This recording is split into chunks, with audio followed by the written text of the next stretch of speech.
Good afternoon, welcome to the Midday Mull for Friday the 12th of March. Reading in John chapter 2 today, we have a story of Jesus going up to Jerusalem to the Passover festival and getting into conflict with the authorities because he cleanses the temple, drives the traders out. And John then records in verse 23 of the chapter, "Now while he was in Jerusalem at the Passover festival, many people saw the signs he was performing and believed in his name." And it just struck me that John says that, but he gives us no indication of what the signs were.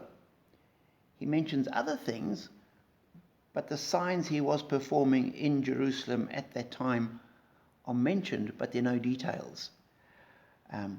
Maybe some of the signs were miracles that some of the other Gospels record, but it's also quite likely that Jesus did a whole lot of stuff that aren't recorded simply because there's no space and it doesn't fit the intentions of the Gospel writers.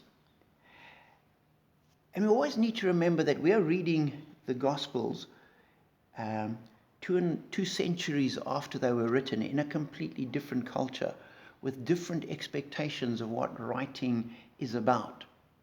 And so if we approach the Gospels and expect that we're going to find a newspaper record of a foreign dignitary's visit to Jerusalem, which is set out carefully in chronological order with all the main points and main characters put in sequence, we're going to be disappointed because we're suddenly going to find that various of the Gospels will have different sequence of events. And we need to remember the Gospels are not written as history. They're not written as a newspaper article. They're written as good news, as gospel. And if we turn back to the beginning of Luke's Gospel, he says this. He says he investigated all the facts around Jesus' life, and then he recorded them.